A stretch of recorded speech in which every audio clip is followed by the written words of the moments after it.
എടുത്ത് സംസാരിച്ചു. ഇതാണ് ഒരു ആത്മീയന്റെ ആത്മാവിന്റെ ലെവല്. നീ അലക്ഷ്യമായിരുന്നാൽ ദൈവാത്മാവ് നിന്റെ മേൽ വരില്ല കേട്ടോ.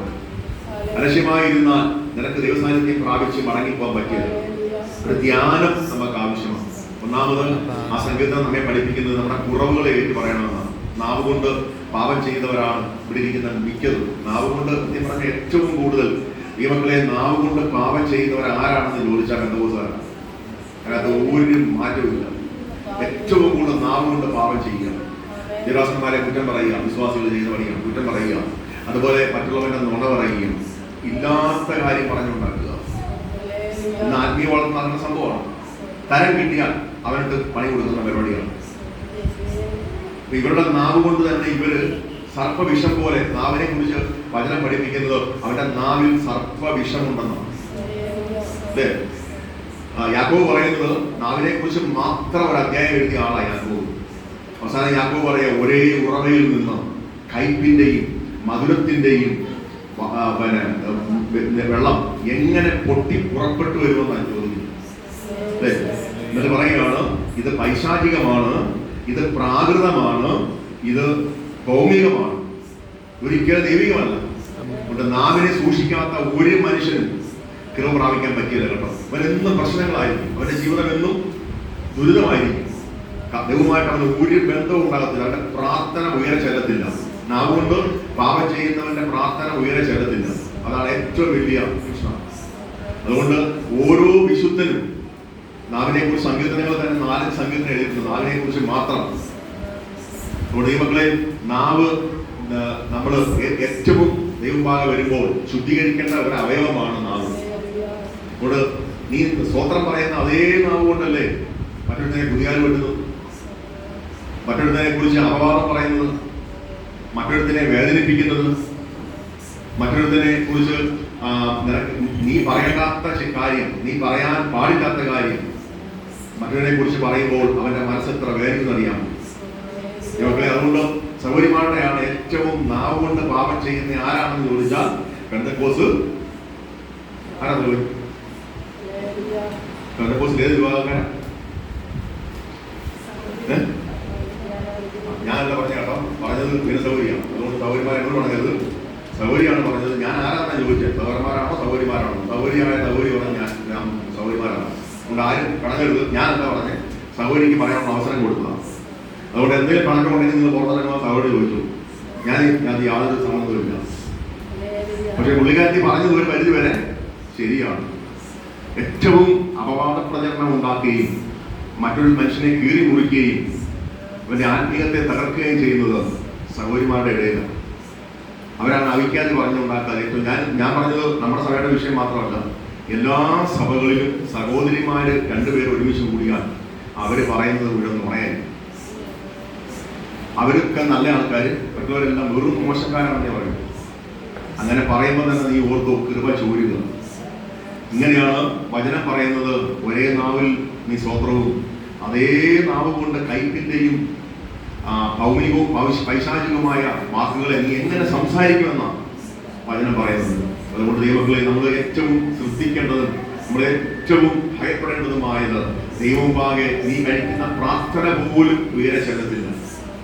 ദൈവം നീ നീതിയില്ലാതെ സംസാരിച്ചാൽ, മറ്റുള്ളവരെ വിധിച്ചാൽ, കർത്താവ് പറയുക, നിന്നെ ഞാൻ അതേ രീതിയിൽ വിധിക്കും. അതുകൊണ്ട് നാവ് കൊണ്ട് മറ്റുള്ളവരെ വിധിക്കരുത്. ശരിയായ ഒരു മനുഷ്യനും ഭൂമിയിലില്ല, പാസ്റ്ററുമില്ല, വിശ്വാസികളുമില്ല. ഒരു മനുഷ്യനും 100% പെർഫെക്റ്റ് അല്ല. എല്ലാ മനുഷ്യനും ഒന്നിലല്ലെങ്കിൽ ഒന്നിൽ കുറവശമുള്ളവരാണ്. അതുകൊണ്ട് നിനക്ക് കുറവില്ലെന്ന് നീ മനസ്സിലാക്കുന്നതുകൊണ്ടാണ് നീ വിചാരിക്കുന്നത് ഞാൻ പറയുന്നതൊക്കെ ശരിയല്ലേ. കെസിയ അല്ലേ? കെസിയ പറയാൻ ഞാൻ പറയുന്നതൊക്കെ ശരിയാണ്. മണിയമ്മ പറയുന്നത് ശരിയല്ല, പിന്നെ ശിവസാരം പറയുന്നത് ശരിയല്ല, വിൽസൺ പറയുന്നത് ശരിയല്ല, സന്തോഷ് പറയുന്നത് ശരിയല്ല, രാജേശ്വരി പറയുന്നത് ശരിയല്ല, രാഗിണി പറയുന്നത് ശരിയല്ല എന്ന് കെസിയെ വിചാരിച്ചാൽ കെസി ആരായി മാറി? ആരായി മാറി? ആരായി മാറി? അയൽക്കാരിയാ കുടിച്ചു പറഞ്ഞോ. ആരായി മാറും? മൂർത്തി ആരായി മാറും?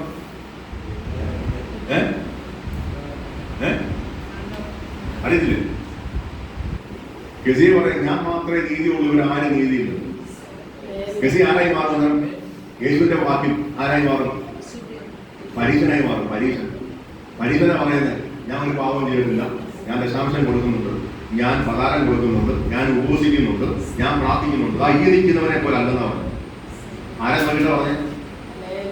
ചുമക്കാരൻ നോക്കിട്ടാണ്. ഈ നിൽക്കുന്നവനെ പോലെ അല്ലാത്തത് കൊണ്ട് ഞാൻ ദൈവത്തെ സ്തുതിക്കുകയാണ്.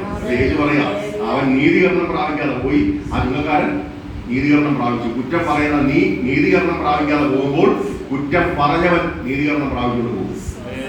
അതാ യേശുവിന്റെ സ്വഭാവം. അതുകൊണ്ട് ആരെയും കുറ്റം വിധിക്കരുത്. എല്ലാ മനുഷ്യനും കുറവുണ്ട്. കർത്താവിന്റെ മക്കളെ, എനിക്കും കുറവുണ്ട്.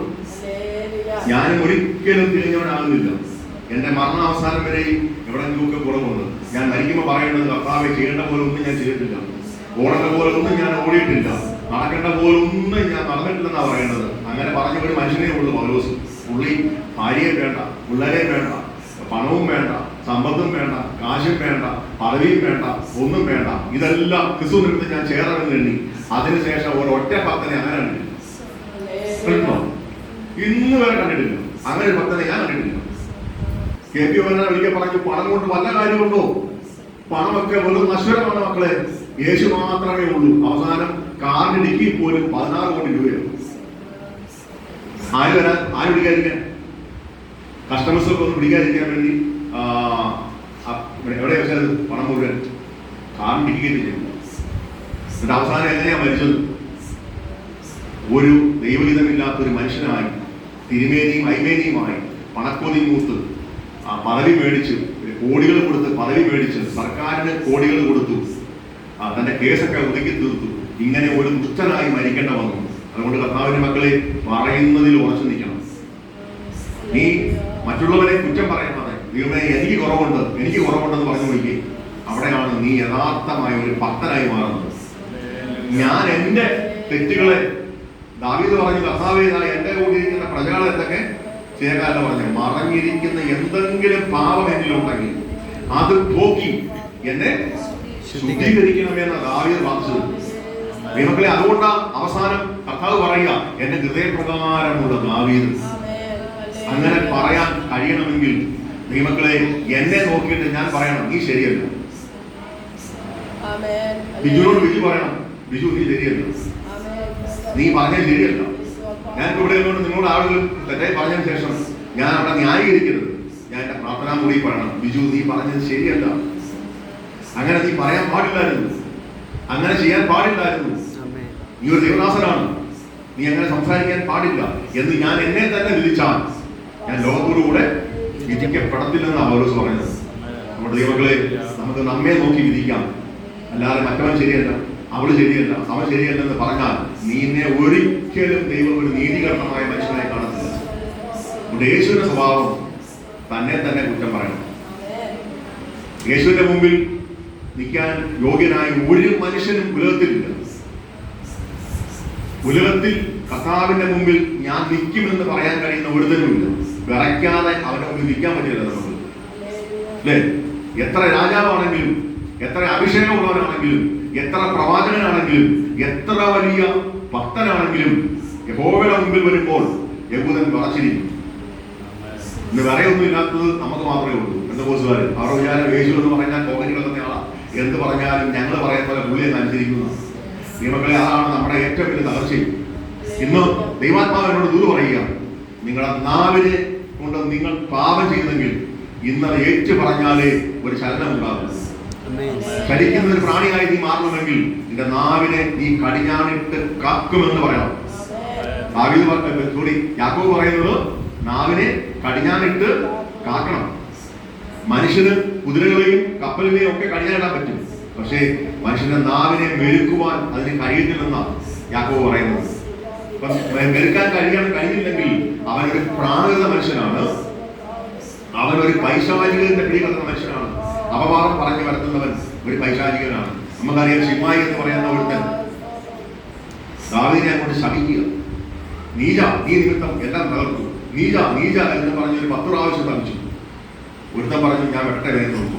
അത് പറഞ്ഞു വെട്ടരുത്, അവനെ എനിക്ക് വെട്ടണ്ട, വെട്ടാൻ എന്റെ മോനെ ഞാൻ തയ്യാറാക്കിയിട്ടുണ്ട്, അല്ലേ? തിരിച്ച് ഞാൻ ഭരണത്തിൽ വരും, ഞാൻ വെട്ടിയല്ല അവനെ, കാരണം അവൻ എന്നെ ശമിച്ചുകൊണ്ട് ഞാൻ അവൻ പ്രതികാരം ചെയ്തില്ല. പക്ഷെ പ്രതികാരം ചെയ്യാൻ എൻ്റെ മോനെ ദൈവം ആക്കി വെച്ചിട്ടുള്ളൂ. അവൻ ചെയ്യും, നീ ചെയ്യണം, നമ്മൾ ചെയ്യണ്ട. ആരെങ്കിലും നമുക്കെതിരെ അപവാദം പറയുന്നുണ്ടെങ്കിൽ വെട്ടാൻ ഒരുത്തൻ ഉണ്ടെന്ന് നമ്മൾ മറന്നു പോകരുത്, അല്ലേ? നമ്മൾ വെട്ടണ്ട, നമ്മൾ തിരിച്ചൊന്നും പറയണ്ട, പ്രാർത്ഥിച്ചാൽ മതി, ദൈവം അവരെ വെട്ടും. മക്കളെ, അതുകൊണ്ട് നമുക്ക് ആരോടും അപവാദം പറയാതെ ഞാൻ ശരിയല്ലെന്ന് നീ പറഞ്ഞു നോക്കിയ നിന്റെ പ്രാർത്ഥനാ മുറിയിൽ എത്ര പേര് പറയുന്നുണ്ട് ഞാൻ ശരിയല്ലെന്ന്? പ്രാർത്ഥനാ മുറിയിൽ എത്ര പേര് പറയുന്നുണ്ട് ഞാൻ ശരിയല്ല? എത്ര പേര് പറയുന്നുണ്ട്? പറയുന്നുണ്ടോ? ഇത്രയും പേര് മാത്രമേ പറയുന്നുള്ളൂ പ്രാർത്ഥനാ മുറിയിൽ ഞാൻ ശരിയല്ല. നിങ്ങളെ പ്രാർത്ഥനാ മുറിയിൽ നീ ശരിയല്ലെന്ന് പറഞ്ഞാലേ ദൈവാത്മാവ് ഇറങ്ങി വരുമല്ലോ.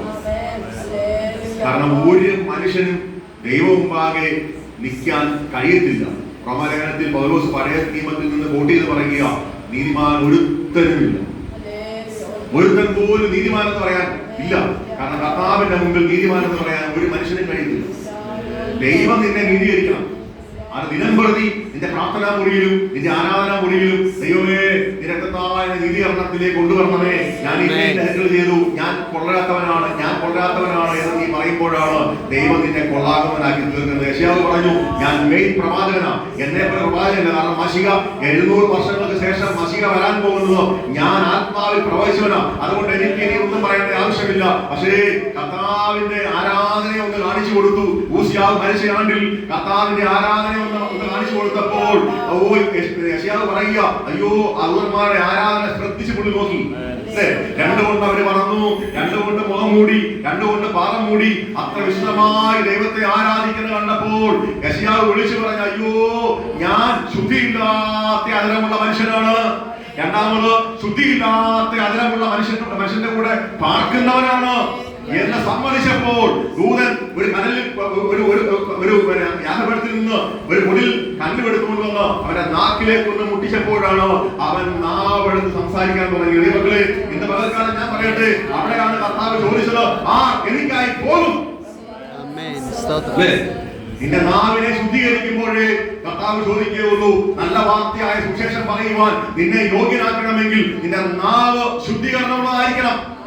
അവിടെയാണ് യെശയ്യാവോട് പറയാ, യെശയ്യാവേ എനിക്കായി പോകും. യെശയ്യാവ് പറഞ്ഞ, കർത്താവേ ഞാൻ പോവാം.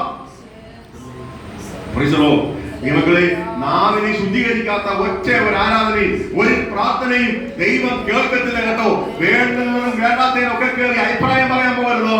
മൗനമായിരുന്നുകൊണ്ട് ദൈവം ആരാണെന്ന് നിനക്ക് വെളിപ്പെടണമെങ്കിൽ നീ കർത്താവിന്റെ മുമ്പിൽ മൗനമായിരിക്കണം. ദൈവം നിന്നെ ആത്മാവിൽ ശക്തിപ്പെടുത്തും, ഉയർത്തും. വേണ്ടതിനും വേണ്ടതിനൊക്കെ അഭിപ്രായം പറയാൻ പോയാൽ നീ ഒരു നീതീകരണമില്ലാത്ത മനുഷ്യനായി മരിക്കേണ്ടവരും.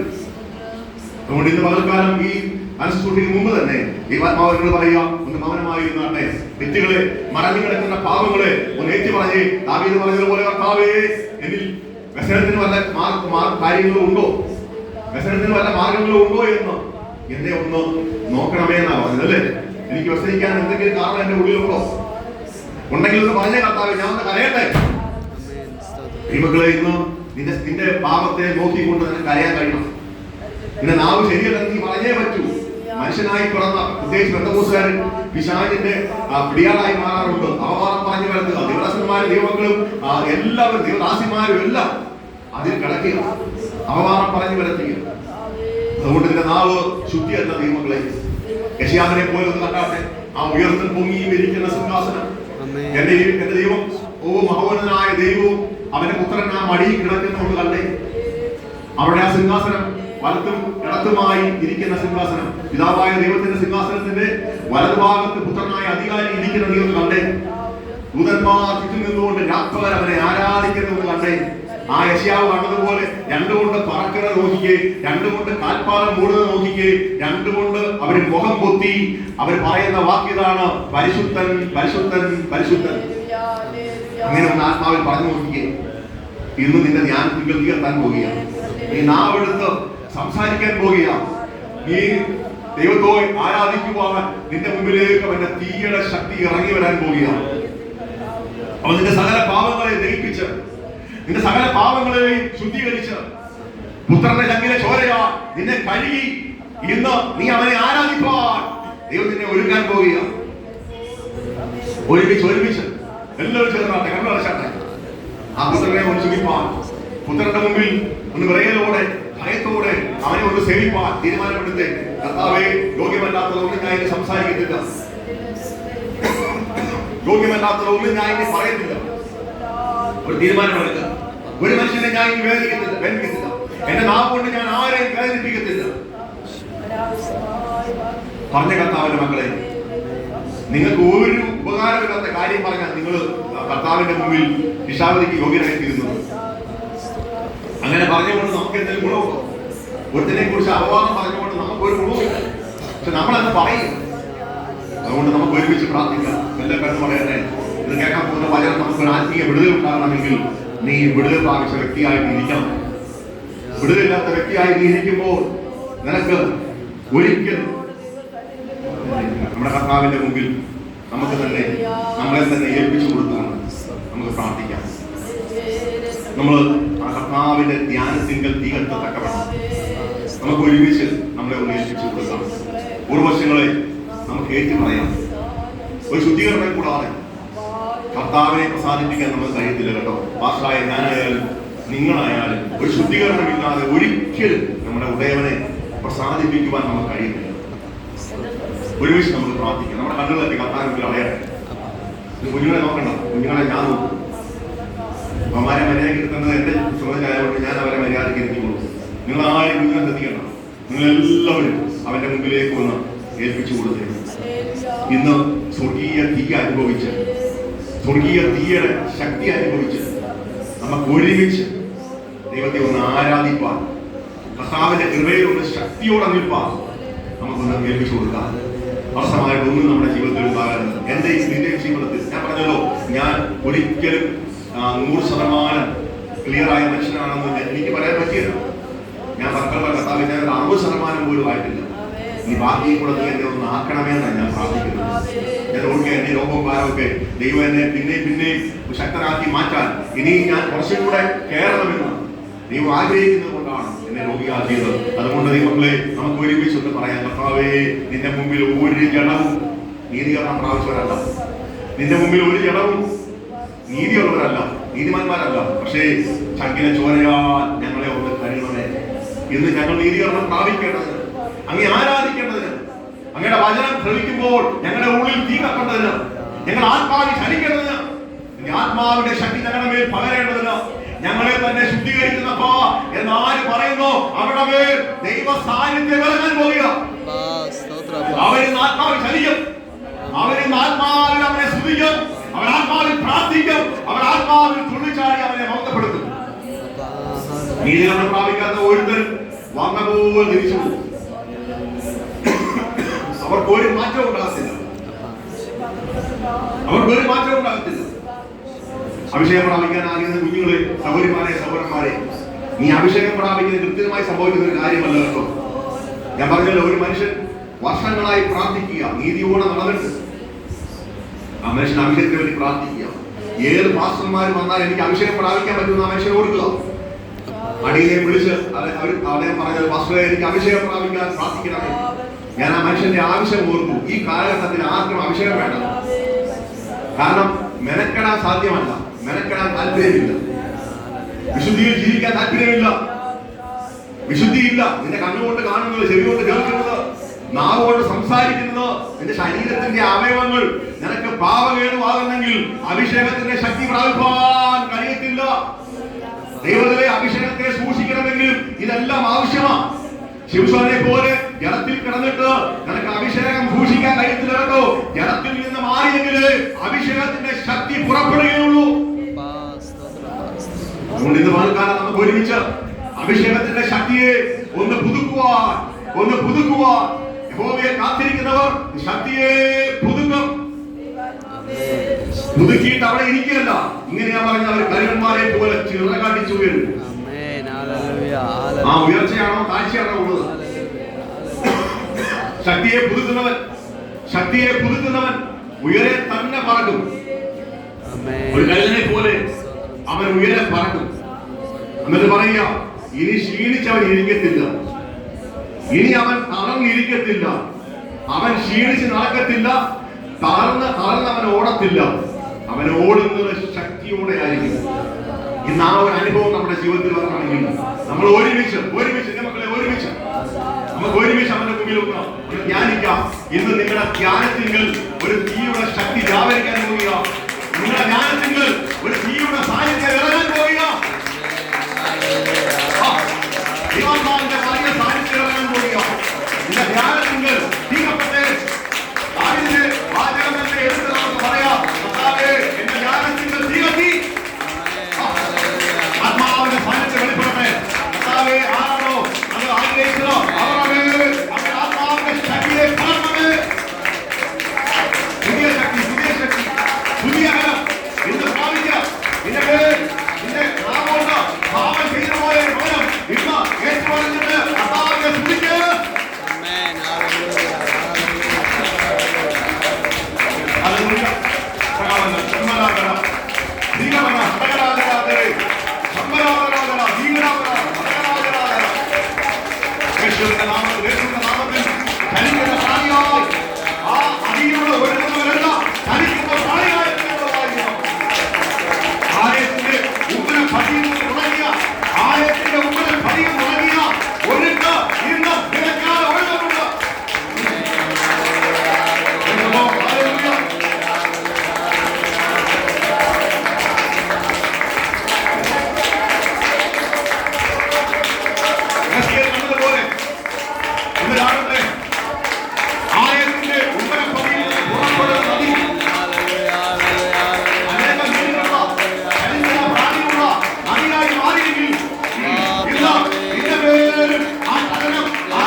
പരിശുദ്ധനേ രാജാവേ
Bye.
വേഗത്തിൽ മുന്നോട്ട് പോയി നമുക്ക് ഒരല്പസമയം ദൈവ സാന്നിധ്യമായി പോയിട്ടറിഞ്ഞ വചനമാണ് തൊട്ടുവെക്കാൻ ഞാൻ കർത്താവ് ശരണപ്പെടുകയാണ്. നമ്മൾ അതുപോലെ വായിച്ച വേദവാക്യത്തിലേക്ക് നമുക്ക് മടങ്ങി വരാം. കർത്താവ് പറയുന്നത് പോലെ ഞാൻ ഇതുവരെ പ്രവർത്തിച്ചിട്ടുള്ളൂ, അങ്ങനെ ഞാൻ മുന്നോട്ട് പോവുകയുള്ളൂ. ദൈവങ്ങളെ വചനം പ്രസംഗിക്കേണ്ട, നീ എന്റെ ആത്മാവിൽ ഒന്ന് ചലിക്കാൻ പറഞ്ഞാൽ ഞാൻ അങ്ങനെ ചെയ്യും. ദൈവാത്മാവാണ് ആരാധന നടത്തുന്നവൻ. ഞാൻ ഒരു ആയുധമായി നിൽക്കുന്നതേ ഉള്ളൂ. നമ്മൾ അങ്ങനെയല്ലേ വായിക്കുന്നത്. ഇരമ്യാവ് ആത്മാവിൽ കണ്ടത്, ഇരമ്യാവിന്റെ പുസ്തകം 51-ാമത്തെ 20-ാമത്തെ വാക്യത്തിൽ പറയുക, നീ എന്റെ വെൺമഴുവാണ്. കർത്താവ് പറയാം, നീ എന്റെ വെൺമഴുവയാണ്. മാത്രമല്ല യുദ്ധത്തിനുള്ള എന്റെ കയ്യിൽ ഒരു ആയുധമാണെന്ന് കർത്താവ്. അല്ലേ, നമ്മളൊന്നുമല്ല നടത്തുന്ന യുദ്ധം. യുദ്ധം നടത്തുന്ന ആരാ? വായിച്ച വാക്യം ഞാൻ പലപ്പോഴും വായിച്ചിട്ടുള്ള വാക്യമാണെങ്കിലും ഒന്നുകൂടെ ദൈവത്തിനെ ഓർപ്പിക്കുക. വായിച്ചേ ഇരമ്യാവിന്റെ പുസ്തകം 51:20. പെട്ടെന്ന് വായിച്ചേ. നീ എന്റെ വെൺമഴുവും യുദ്ധത്തിനുള്ള ആയുധങ്ങളും ആകുന്നു. ഞാൻ നിന്നെ വെറും ജാതികളെ തകർക്കുകയും. നീ എന്റെ വെൺമഴുവാണ്. ആർക്ക് പറയാൻ പറ്റും ഇന്ന് ഞാൻ കർത്താവിന്റെ വെൺമഴുവാണ്? നോക്കി പറഞ്ഞേ. എല്ലാവരെയും കർത്താവ് അങ്ങനെ കണ്ടിരിക്കുന്നു. കർത്താവിന്റെ വെൺമഴുവ നിന്നെ കൊണ്ട് കർത്താവ് ഈ ദുഃഖലോകത്ത് യുദ്ധം ചെയ്യിക്കാൻ കർത്താവ് ആഗ്രഹിക്കുക. നിന്റെ ഭവനത്തിനെതിരെ, കൂട്ടു സഹോദരന്റെ ഭവനത്തിനെതിരെ, കൂട്ടു സഹോദരന്റെ ഭവനത്തിനെതിരെ, ആലയത്തിനെതിരെ പോരാടുന്ന അന്ധകാര മണ്ഡലങ്ങളെ നോക്കി പറയണം, ഞാൻ കർത്താവിന്റെ വെൺമഴുവ. പിശാചേ, നിന്റെ ഒരളവും എന്റെ അടുക്കൽ നടക്കത്തില്ല. കാരണം ഞാൻ അവനിൽ ശോഭിക്കുന്ന ശോഭയുള്ള ഒരായുധമാണ്. ഞാൻ വെട്ടിയാൽ ആ വെട്ടി നീ താങ്ങിയെന്ന് പറയണം. ആത്മാവുള്ളവൻ വെട്ടിയാൽ പിശാച് ആ വെട്ടി താങ്ങിയെന്ന് അവൻ ഓർക്കെ കാറും. അന്ധകാര ശക്തികൾ വ്യാപരിച്ച പല സഹോദരന്മാരും അകത്ത് വരുമ്പോൾ അവർ ഉറക്കി അലറി കരയുന്നതിന് കാരണം അറിയാമോ? വെൺമഴുവായവൻ വെട്ടിയാൽ പിശാച് താങ്ങിയല്ല. കാരണം ആത്മാവിന്റെ ശക്തിയോടെയാണ് വെട്ടുന്നതെങ്കിൽ ആ ശക്തിയേറിയ മൂർച്ചയേറിയ വാളാകുന്ന യേശുവിന്റെ വചനം കൊണ്ടാകുന്നെങ്കിൽ പിശാചെ സഹിക്കാൻ കഴിയത്തില്ല. പിശാചെ കാണത്തില്ല. ആരാധിക്കുന്നവന്റെ മധ്യേ നീ നിൽക്കാൻ കഴിയത്തില്ല.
പിശാചെന്ന് കേൾക്കുമ്പോൾ കർത്താവിന്റെ മക്കൾക്ക് പേടിയാണ്.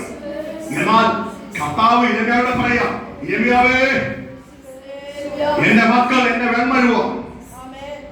മാത്രമല്ല വായിച്ചേ, യുദ്ധത്തിനുള്ള എന്റെ ആയുധമാവര്. അങ്ങനെ കർത്താവ് ഒന്ന് തെളിച്ചു പറയുക, നിന്നെ കൊണ്ട് ഇത് വായിക്കുന്ന നിന്നെ കൊണ്ട്, ഇത് ധ്യാനിക്കുന്ന നിന്നെ കൊണ്ട് എന്റെ അപ്പൻ യുദ്ധം ചെയ്യും. അന്താര മണ്ഡലങ്ങളെ പിടിച്ചടക്കുവാൻ വാഴ്ചകളെയും അധികാരികളെയും വെല്ലുവിളിച്ചുകൊണ്ട് ദേശത്ത് വ്യാപരിക്കുന്ന ദേശാധിപതി ശക്തികളെയും സ്ഥാനാപതികളെയും വിലക്കുന്ന ദൈവ സാന്നിധ്യം കൊണ്ട് നിന്നെ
കർത്താവ് പറയുക, ഈ ഭയപ്പെടുന്നവരോട് ഇന്ന് ദൈവാത്മാവ് പറയുക, ഞാനിന്ന് പ്രസംഗിക്കാൻ വിഷയമാണ് കർത്താവ് എനിക്ക് തന്നത്. കർത്താവ് തരുന്നത് ഈ ഭയപ്പെടുന്നവരോട് കർത്താവ് പറയുക, അടിക്കടി സാമ്പത്തികം വരുമ്പോൾ, സാമ്പത്തികമായ തകർച്ച വരുമ്പോൾ, മാനസികമായി രോഗം നിന്നെ തളർത്തുമ്പോൾ, നിന്റെ കുഞ്ഞുങ്ങളെ പാപത്തിലേക്ക് നയിക്കുമ്പോൾ നീ പറയേണ്ട ഒരു വാക്യമാണ് ഞാൻ നിങ്ങൾക്ക് പറയുന്നത്. നിനക്കെതിരെ പോരാടുന്ന ഒത്തിരി ശക്തികളുണ്ട്. കാരണം ലൂസിഫർ എന്ന് പറയുന്ന ഉറ്റ പിശാച് ആ കർത്താവിന്റെ മുമ്പിൽ ആരാധിച്ചുകൊണ്ടിരുന്ന ഒരു കാലം, അവൻ ആരാധിച്ചുകൊണ്ടിരുന്നപ്പോൾ അവൻ പറഞ്ഞ ഒരു വാക്കാണ് ദൈവാത്മാവ് എന്നെ ഇന്ന് പലക്കാലം ഓർപ്പിക്കുന്നത്. കർത്താവിനോട് വ്യക്തമായി ഇടപെടുക, ഈ ദേശത്തെ സഭയെ പൊളിക്കുമെന്ന് പറഞ്ഞ, ഈ ദേശത്തെ ഭരിക്കുന്ന ദേശാധിപതി ശക്തികളെ നോക്കിക്കൊണ്ടോ എന്ന് നീയും ഞാനും പറയേണ്ടത്, ഞാനൊരു കർത്താവിന്റെ ആത്മാവിൽ എന്നെ ദൈവാത്മാവ് കാണിച്ച വചനമാണ് യെശയ്യാ പ്രവചനം 14:19 വായിച്ചേ. യെശയ്യാ പ്രവചനം 14:19 പെട്ടെന്ന് വായിച്ചേ. ഞാൻ ഇനി ഒരു 10 മിനിറ്റ് കൂടെ നിന്നിട്ട് ഞാൻ നിർത്താൻ പോയി. ഞാൻ കഴിഞ്ഞ ആഴ്ച വന്നപ്പോഴും എടുക്കാൻ പറ്റിയില്ല നമ്മുടെ ഉടഞ്ഞ പാത്രത്തെ കുറിച്ച്. കർത്താവ് വേറെ വഴിയായിട്ടാണ് കൊണ്ടുപോകുന്നത്. അതുകൊണ്ട് നമുക്ക് ദൈവം പറയുന്ന പോലെയാണ് നമ്മൾ ആരാധിക്കുകയും കർത്താവ് പറയുന്ന പോലെയാണ് നമ്മൾ ശുശ്രൂഷിക്കുകയും ചെയ്യുന്നത്. അതുകൊണ്ട് നമ്മുടെ ആ കൃത്യമായ ശബ്ദനിഷ്ഠിച്ചുള്ള വചനങ്ങളെക്കാൾ നല്ലത് കർത്താവിന്റെ ആത്മാവ് സംസാരിക്കാൻ പറയുന്ന സംസാരിക്കുക.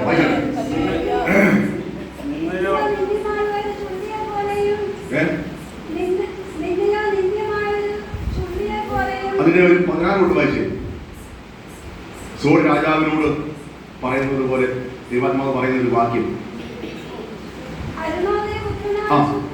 അരുണോദയ പുത്രനായ ശുക്ര. ഈ അരുണോദയ പുത്രൻ എന്ന് പറഞ്ഞാൽ എന്നായിട്ട് അർത്ഥം? സൂര്യൻ. അരുണോദയ പുത്രൻ അരുണനാണ്. ഈ പിള്ളേർ പറയണം, പത്തി പഠിക്കുന്ന പിള്ളേർ അരുണൻ എന്ന് പറഞ്ഞതിന്റെ അർത്ഥം എന്നാണ്? അരുണൻ. അവൻ പറയാം അരുണനാണ് ഇരിക്കുന്നതാണ്. എന്നാ പത്തി പഠിക്കാത്തവർക്കും പറയാം. 4 പഠിപ്പിക്കുന്നയാ പിന്നെ പര്യായ പദങ്ങൾ 4 കൊണ്ട് സ്റ്റാർട്ട് ചെയ്യുന്നതാ. 10 പഠിക്കുന്നവരെ മാത്രമല്ല പഠിക്കേണ്ടത്. നീയും എത്ര 9 ആയില്ലേ? അടുത്ത വർഷം നീ 10. പര്യായ പദങ്ങൾ പഠിക്കുന്നത് എപ്പോഴാ? 4 തൊട്ടാ പഠിക്കുന്നത്. അവിടെ എന്ന് പറഞ്ഞാൽ ഹരിയാന ആകെ അവൻ അറിയാവുന്ന കോഴിക്കറിയും കൂട്ടി ബിരിയാണിയും കൂട്ടി കാണിക്കാൻ അവൻ അറിയുന്നു. ഏത് കാരണം ദൈവങ്ങളെ അരുണൻ എന്ന് പറഞ്ഞാൽ നമ്മുടെ ഏകദേശം പറഞ്ഞു പുത്രൻ സൂര്യൻ. അപ്പൊ ഇവൻ ആരാ? അരുണോദയ പുത്രനായിരുന്നു. പറഞ്ഞാൽ സൂര്യനെ പോലെ തേജസ്സുള്ളവനായിരുന്നു. അവിടെ വായിച്ചേ. ശുക്ര, നീ ആകാശത്തിൽ നിന്ന് വീഴുന്നതും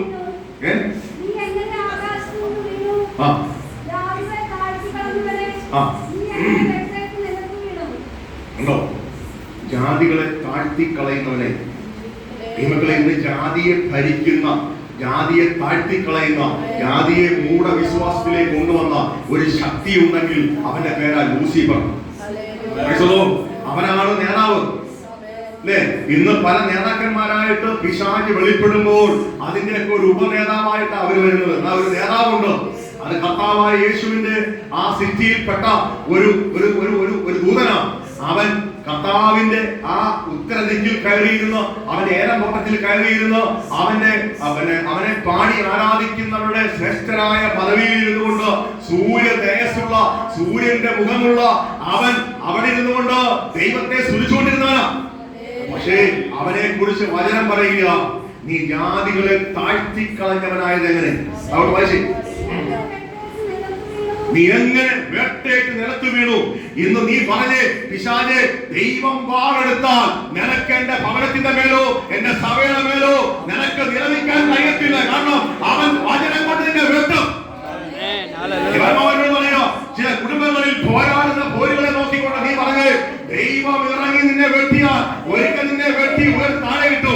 എന്നാൽ ഇന്ന് അവന്റെ ആത്മാവിന്റെ വചനമാകുന്ന വാളുകൊണ്ട് നിന്നെ വെട്ടിയാൽ നീ ആ വെട്ട് താഴെയില്ല.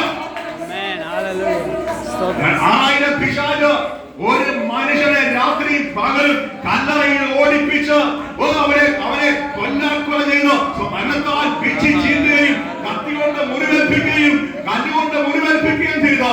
അവനെ ഓടിച്ചിരുന്ന് യേശുവിനെ കാണുന്നവരെ ഉള്ളൂ. പിശാചേ, നിനക്ക് എന്റെ ഉള്ളിൽ വാഴാൻ കഴിയുന്നത്.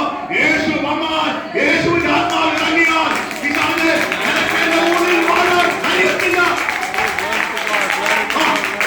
എന്റെ ഭവനത്തിനകത്ത് എന്റെ കുഞ്ഞിനെ നിനക്ക് വാഴുവാൻ കഴിയുന്നില്ല. കാരണം യേശു വരുന്നവരേ ഉള്ളൂ.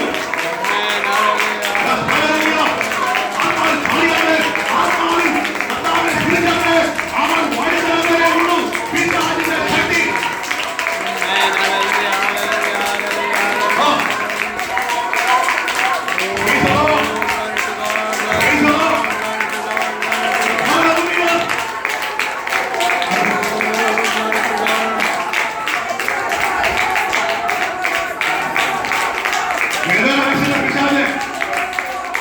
എന്റെ യേശു വരുന്നുണ്ടോ? അവൻ അക്കരയിൽ യാത്ര പുറപ്പെട്ടുണ്ടോ? അക്കരയിൽ യാത്ര പുറപ്പെട്ട നിശ്ചയമാണ്. നീ ഇറങ്ങിയ പറ്റൂ. നീ ഇറങ്ങിയ പറ്റൂ. നീ അതിനു മുമ്പ് തൊഴിൽപ്പിക്കുക. നീ അതിനു മുമ്പ് തൊഴിൽപ്പിക്കുക. നീ അതിനു മുമ്പ് സമൂഹത്തെ ഇറങ്ങും. നീ അതിനു മുമ്പ് ഞങ്ങളെ മുക്കാൻ ശ്രമിക്കും. പക്ഷേ അവൻ വരുന്നവരെ ഉള്ളൂ. അവൻ ഇറങ്ങിയാൽ, അവൻ വന്നാൽ നീ പോയേ പറ്റൂ. ഞാൻ പറഞ്ഞ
വേർതിരിച്ച് പറയാൻ പറ്റും. എന്റെ ഭവനത്തിൽ ഞാൻ ദൈവത്തോട് പ്രാർത്ഥിച്ച് അവൻ ഉയരത്തിൽ നിന്ന് ഇറങ്ങുന്നവരെ പിശാച് നിനക്ക് എന്നോട് പോരാടാൻ കഴിയുമോ? ഉയരത്തിൽ നിന്ന് അവന്റെ ശക്തി ഇറങ്ങിയ നീ ഓടിയ പങ്ക്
നീ പറയുന്ന കാര്യം ഇത്രയേ ഉള്ളൂ.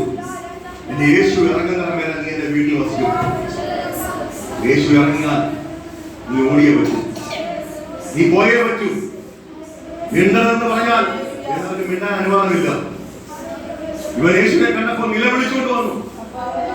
ഈ മനുഷ്യനല്ല നിലവിളിച്ചത്, അവന്റെ മുകളിൽ 6000 പിശാച് നിലവിളിച്ചു.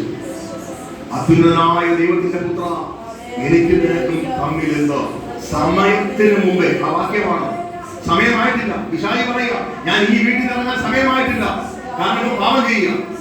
ഞാൻ ഈ വീട്ടിൽ ഇറങ്ങാൻ സമയമായിട്ടില്ല, കാരണം പാപം ചെയ്യുക. എനിക്ക് സമയമായിട്ടില്ല ഇറങ്ങാൻ. എന്നാൽ ഇന്ന് സമയം കുടിക്കുന്ന നീയാ.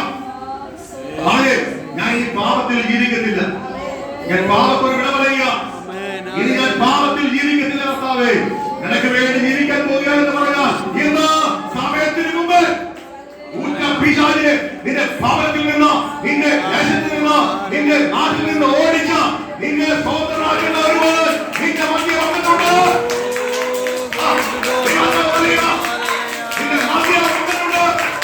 സമയത്തിന് മുമ്പ് ബന്ധിപ്പിക്കുന്നു, സമയം പറഞ്ഞു വെക്കുന്ന പിശാചിനെ ഇന്ന് യേശുവിനെ പറയുക. സമയത്തിന് മുമ്പ് നിന്നെ ബന്ധിപ്പിക്കുന്ന വന്നിട്ടുണ്ട്.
നിന്റെ ഭവനത്തിൽ കയറി നിന്റെ മക്കളുടെ മേൽ പോരാടുമ്പോൾ നീ പറയേണ്ട ഒരു കാര്യമാണ്, ദൈവമേ ഞാൻ എന്നെ ഏൽപ്പിച്ചിരുന്നു, എവിടേക്കോ ഞാൻ തെറ്റിപ്പോയി, എവിടേക്കോ ഞാൻ പരാജയമായി പോയി.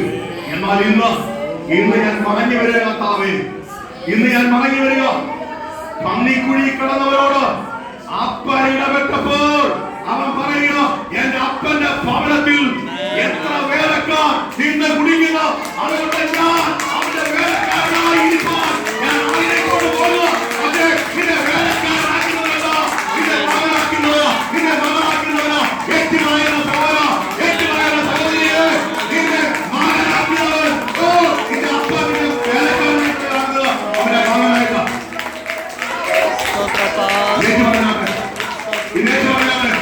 അപ്പാ, ഞാൻ പന്നിക്കുഴികളുടെ കാലമുണ്ട് കർത്താവേ, അതിൽ നിന്ന് കരയ്ക്കുവാൻ നിന്റെ മുമ്പിലേക്ക് ഞാൻ ഓടി വരിക.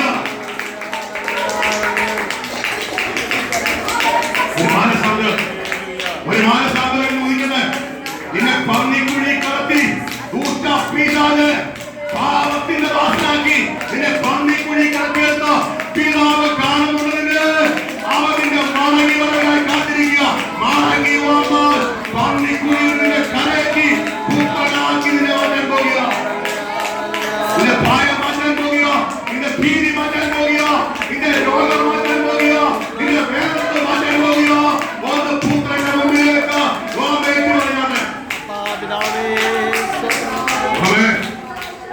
ആരാധിച്ചാൽ തീരുന്നേ ഉള്ളൂ കേട്ടോ. ആത്മാവിൽ ചലിച്ചാൽ തീരുന്നതേ ഉള്ളൂ. ഏത് വലിയ പീശാചാണെങ്കിലും ആത്മാവിൽ ചലിക്കുമ്പോൾ, ഓ അവിടെ ആത്മാവിന്റെ തീരുമാനമ്പോൾ പീശാച് ഓടിയേ പറ്റൂ.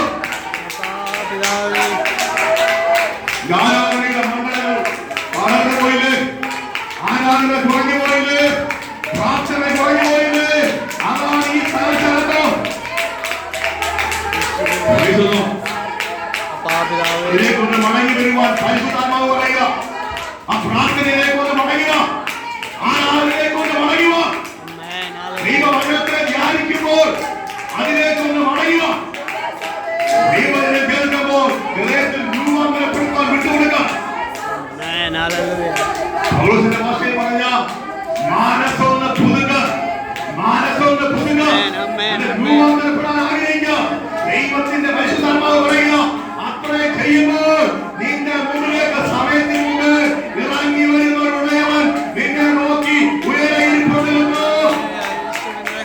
അവൻ ഉയരയിരിക്കുക, നിന്നെ നോക്കിക്കൊണ്ട് മടങ്ങി വരും. നിന്നെ കാണാം, നിന്നെ കാണുവാൻ ഞാൻ ഇസ്രായേലിന്റെ കച്ചറ കണ്ടു കണ്ടു അവരുടെ നിലവിളി കേട്ടു എന്ന് പറഞ്ഞവൻ നിന്റെ കച്ചറയിൽ നിലവിളിയിൽ മാറ്റം ദിവസങ്ങളുണ്ടോ? നിനക്ക് വേണ്ടി ഒരു വീണ്ടെടുപ്പുകാരനെ അവൻ ആഗ്രഹിച്ചിട്ടുണ്ടോ? അവന്റെ പേരാണ് യേശു. അവൻ ഇറങ്ങിയാൽ തീരാത്ത ഒറ്റ കേസുമില്ല കേട്ടോ. അവൻ ഇറങ്ങിയാൽ തീരാത്ത ഒരൊറ്റ ബന്ധനമില്ല കേട്ടോ. 1000 ആകട്ടെ, ലക്ഷങ്ങളാകട്ടെ, ഒരു ഭൂലോകം മൊത്തം ഭരിക്കുന്ന പീശാചാകട്ടെ, അവൻ ഇറങ്ങിയാൽ തീരുന്നതേ ഉള്ളൂ.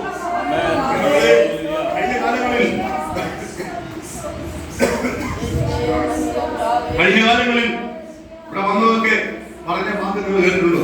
ഭൂതലം മുഴുവൻ ഞങ്ങളെ എന്നെ ആരാധിക്കുന്നവനാ, നിനക്ക് എന്നെ ചെയ്യാൻ പറ്റും. എന്നാൽ യേശു ഇറങ്ങിയ നീ ഭൂതലം ഭരിക്കുന്നതല്ല.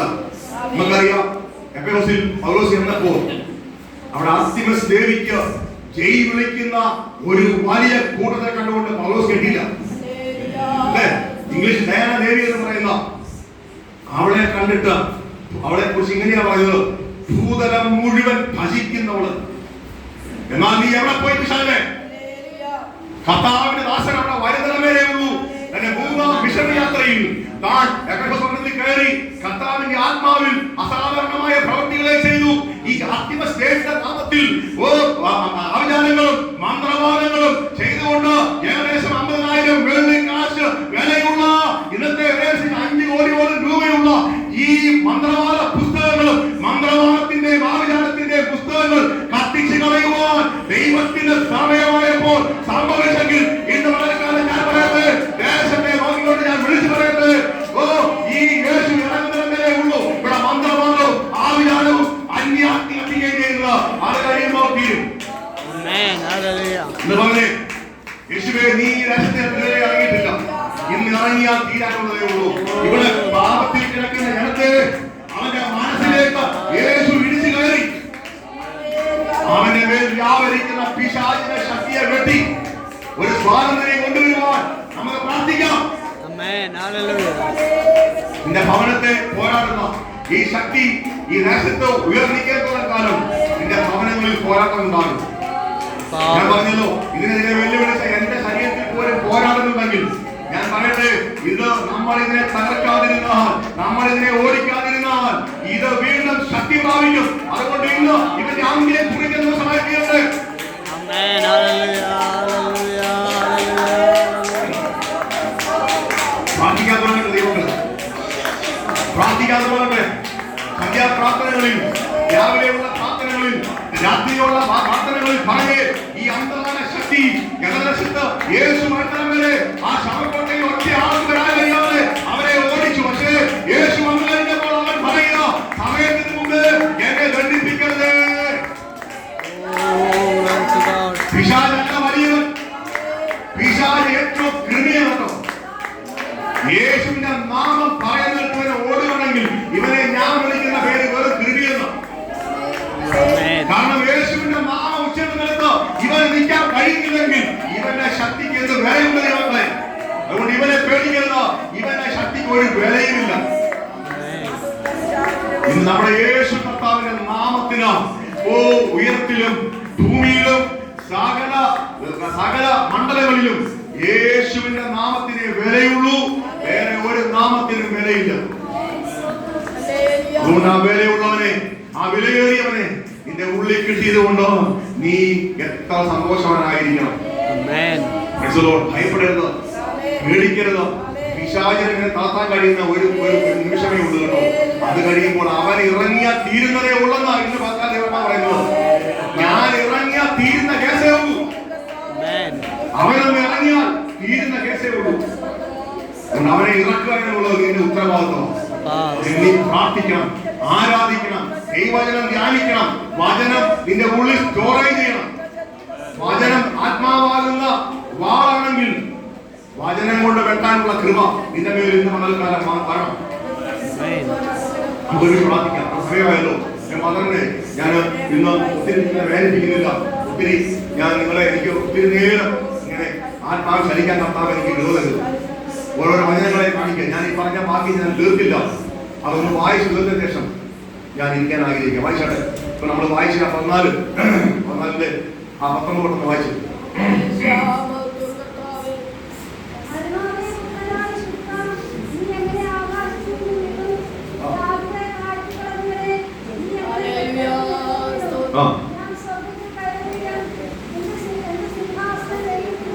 ഒരു അഹങ്കാരം കണ്ടോ? ഇവന് സാത്താനെന്ന് മാത്രമല്ല വിളിക്കുന്നത്, ഇവന് അഹങ്കാരിയാ. ഇന്നും അഹങ്കാരി, അന്നും അഹങ്കാരിയാണ്. ഇവനെ കുറിച്ച് കർത്താവ് പറയുക, ഞാൻ നിന്നെ ശിക്ഷ നാളിൽ ഇന്ന് വരെ നിന്നിൽ പാവമൊന്നും കണ്ടില്ല. പക്ഷേ നീ എന്റെ ഞാൻ ശിക്ഷിച്ച് സിംഹാസനം ഒരുക്കി നിന്നെ നേതാവാക്കി വെച്ചിട്ട് നീ അവിടെ ഇരുന്നുകൊണ്ട് പറയുക, ഞാൻ അത്യുന്നതിന്റെ മേലെ കയറുന്നു. അവനല്ലേ പറഞ്ഞു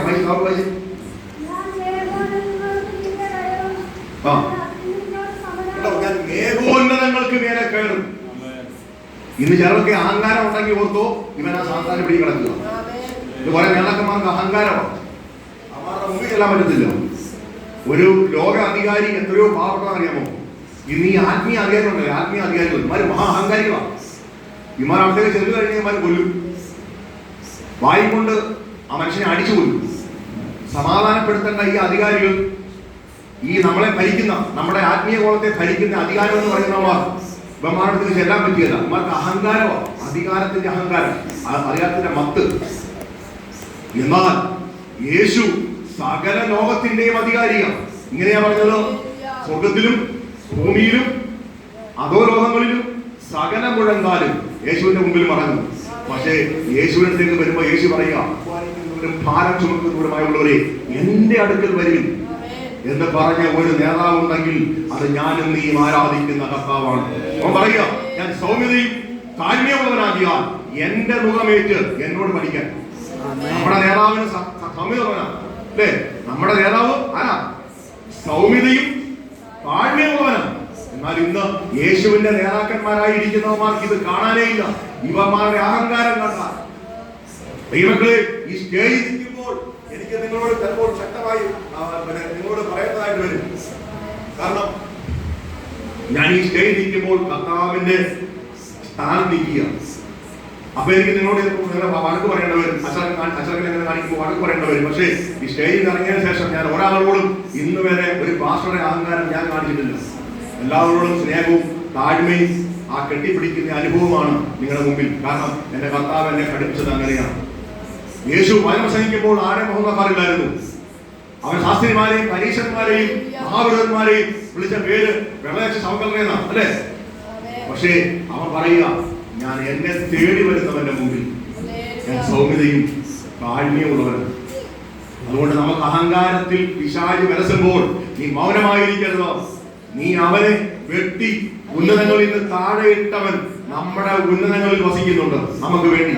അതുകൊണ്ട് അവൻ ഇറങ്ങുന്നിടം വരെ ഉള്ളൂ പിശാചിന്റെ ശക്തികൾ. അല്ലാതെ അവൻ ഇറങ്ങിക്കഴിഞ്ഞാൽ ഇവന് നിൽക്കാൻ പറ്റിയല്ല. കർത്താവ് എന്നോട് വ്യക്തമായി പറഞ്ഞു. ഞാൻ പറയട്ടെ, നിങ്ങൾ പ്രാർത്ഥിക്കാൻ വേണ്ടി പറയുന്നതാ. ദൈവാത്മാവ് പറയുക, ഈ ദേശം ഭരിക്കുന്ന ദേശാധിപ ശക്തി ഈ സഭയിൽ ഒറ്റ ഒരുത്തനെ ശേഷിപ്പിക്കത്തില്ല.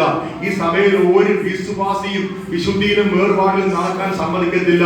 ഇനി വിശുദ്ധിയിലും വേർപാടിലും നടന്നാൽ നിന്നെ രോഗിയാക്കി കിടത്തുമെന്ന് പറഞ്ഞ് ദുഷ്ട പിശാച് പോരാടുന്നുണ്ടെന്ന് ദൈവാത്മാവ് വ്യക്തമായി പറയുക. ഇതൊരു ഗതദേശമാണെന്ന് കർത്താവിന്റെ ആത്മാവിനോട് പറയുക. അതുകൊണ്ട് ഇവിടെ പിശാചിനോട് നീ പറയേണ്ട ഒറ്റ കാര്യം, എന്റെ അപ്പൻ ഇറങ്ങുന്നിടം വരെ ഉള്ളൂ. അവൻ സമയത്തിന് മുമ്പേ ഇറങ്ങാൻ പോകുക. അവൻ ഇറങ്ങിയാൽ നീ ഓടിയേ പറ്റൂ. പ്രാർത്ഥിച്ച് അവനെ ഒന്ന് ഇറക്കാൻ നമുക്ക് കഴിയട്ടെ. ഈ ദേശത്തിന്റെ കർത്താവേ, ഇവിടുത്തെ പീഡ കാണുമ്പോൾ ഇസ്ലാമിയിൽ കണ്ട പീഡ ഇവിടെ ഉണ്ട് കർത്താവേ. ഞങ്ങളുടെ ഭവനങ്ങളിൽ സമാധാനമില്ല. ഞങ്ങളുടെ ഭവനങ്ങളിൽ വിശുദ്ധിയും വേർപാടും ആചരിക്കാൻ കഴിയാതെ ഞങ്ങളോട് പോരാടുന്ന ഈ പോരിനെ സമയത്തിന് മുമ്പേ ഒന്ന് ദണ്ഡിപ്പിക്കുവാൻ യേശുവേ നീ ഇറങ്ങണമേ. അങ്ങനെ കർത്താവ് ഇറങ്ങണമെങ്കിൽ നീ വിശുദ്ധനായിരിക്കണം. അല്ലേ? കർത്താവ് പറഞ്ഞാ നീ എന്റെ വെൺമഴുവാണ്. വെൺമഴു. ഈ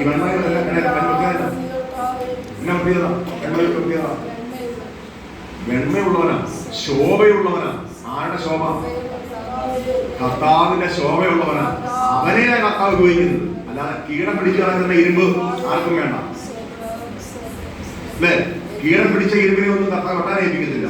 തുരുമ്പെടുത്ത ഇരുമ്പ് നമ്മൾ എന്ത് ചെയ്യും? നമ്മുടെ ഭാഗത്ത് കുറെ നാളായിട്ട് തുരുമ്പെടുത്തിരിക്കുക. നമ്മൾ എന്ത് ചെയ്യും? ഒന്നെങ്കിൽ നമ്മൾ നല്ല വെള്ളം പൊടിയും കൊണ്ടെടുത്ത് നമ്മുടെ പാക്ക് പൊടിച്ച് പൊടിയും എടുത്തിട്ട് അങ്ങോട്ട് കല്ലിൽ വെച്ച് പിന്നെ അങ്ങോട്ട് രാഗും. രാഗിയിട്ട് നമ്മളിങ്ങനെ നോക്കും, മൂർച്ചയായോ മൂർച്ചയായോ. അങ്ങനെ ഇവര് നല്ല വെളുപ്പ് വരും.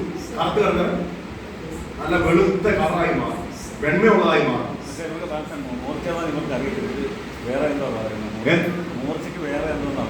മൂർച്ച അടുത്തില്ല. മൂർച്ച പറഞ്ഞാൽ പദം വരുത്തുക. അത് ഇവിടുത്തെ ഈ നാട്ടിലെ ഒരു ഭാഷയാണ് പദം വരുത്തുക. കൊല്ലൻ പറയുന്നത് എങ്ങനെയാ? പദം വരുത്തുക എന്നാ പറയുന്നത് കൊല്ലൻ. കൊല്ലന്റെ ഭാഷയെ വരുത്തും. മക്കളെ, ഈ കത്തി മൂർച്ചയുള്ളതാണെങ്കിൽ അവസംഗി പറയുന്നു, ഇരുമ്പായുധം മൂർച്ചയേറിയതാണെങ്കിൽ ഒറ്റ വെട്ട് മതി. മൂർച്ചയില്ലെങ്കിൽ നീ കൂടുതൽ അധ്വാനിക്കേണ്ടി വരും. അല്ലെ? ഒരു കൊമ്പ് നല്ല മൂർച്ചയുള്ള ആയുധമാണെങ്കിൽ ഒറ്റ വെട്ട് വെട്ടി അല്ല കൊമ്പ് മുറിയും. അല്ലെങ്കിൽ വെട്ടി വെട്ടി വെട്ടി നീ കുറെ കഷ്ടപ്പെടേണ്ട വരും. ഇന്ന് ദൈവാത്മാവ് എന്നോട് ചോദിക്കുക, നമ്മുടെ വിജയ സഹോദരനെ പോലെ മൂർച്ചയില്ലാത്ത ഒരു ആയുധമായതുകൊണ്ട് പുള്ളി പറയുന്നു.